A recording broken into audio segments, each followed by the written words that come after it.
अब इसके जो शास्त्रीय प्रारूप हैं उसमें बहुत से मंदबुद्धि लोग प्रविष्ट हुए।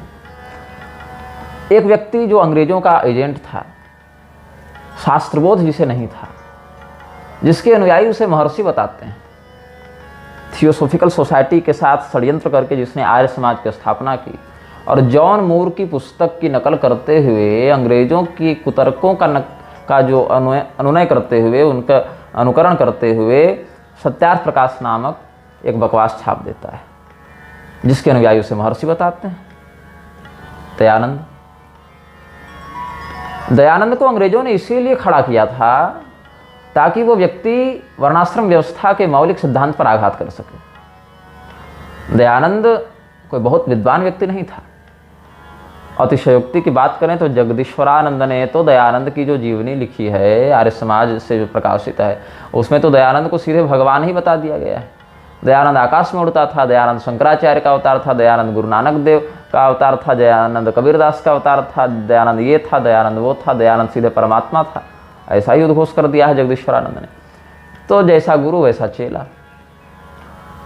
अंग्रेजों ने जब देखा कि हम जब तक वर्णाश्रम पर चोट नहीं करेंगे तब तक भारत का धर्मांतरण करना कठिन हो जाएगा, तो अंग्रेजों ने क्या किया, दयानंद को खड़ा किया, विवेकानंद को भी खड़ा किया अंग्रेजों ने।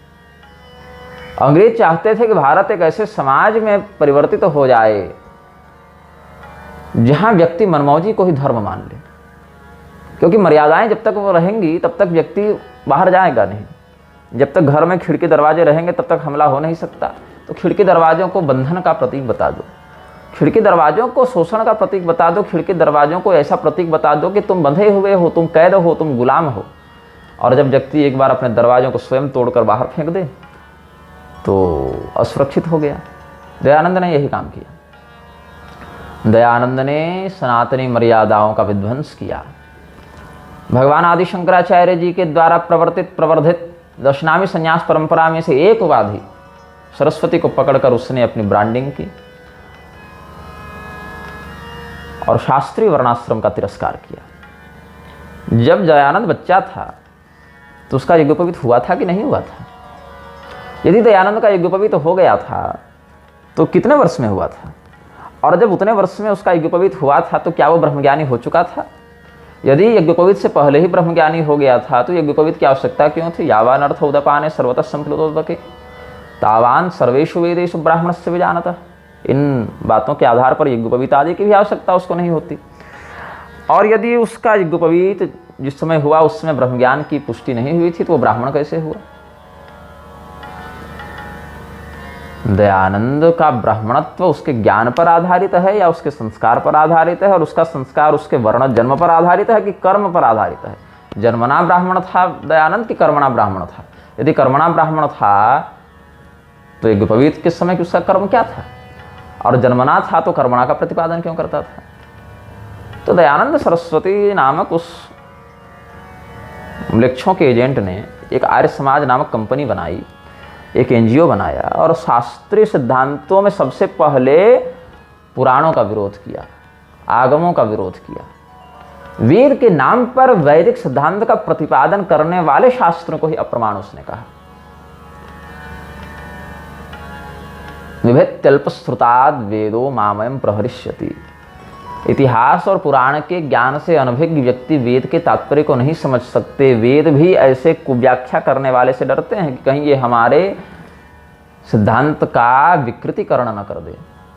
और जो इतिहास, जो पुराण वेदों के तात्पर्य को समझने में सहायक थे, ऐसे ही वेद पुराणों, ऐसे ही इतिहास पुराणों का खंडन करके दयानंद ने वैदिक मर्यादा के नाम पर जो विप्लव मचाया, जो कुकर्म किया, वो सनातन धर्म को एक बहुत ही दयनीय अवस्था में ले जाने में सहायक हुआ अंग्रेजों के लिए। सनातन धर्म के अनुयायियों के मन में भ्रम का बीज डालने में बड़ा योगदान है दयानंद का। विवेकानंद का भी यही हाल है। अच्छा, अगर दयानंद का सिद्धांत तुम मानते हो कि सर्वमान्य है अथवा सर्वश्रेष्ठ है, तो ये बताओ सत्यार्थ प्रकाश का जो पहला संस्करण प्रकाशित हुआ था उसको पढ़ लेना, और अभी जो संस्करण प्रकाशित हो रहा है उसको पढ़ लेना। बहुत सी ऐसी बातें जो पहले संस्करण में थी, बहुत से ऐसे विधान जो पहले संस्करण में थे अब आज के संस्करणों में नहीं मिलते, वो समुल्लास नहीं मिलते उस प्रकार से। इसका कारण क्या हो गया? क्या दयानंद ने जो बातें कही उन बातों में भी कोई गड़बड़ थी जो बाद के अनुयायियों को सुधारने की आवश्यकता पड़ी? क्या दयानंद का मत स्वयं में अपुष्ट था जो उसी के बाद के अनुयायियों ने उन बातों का खंडन किया या उन बातों को हटाया या जोड़ा तोड़ा?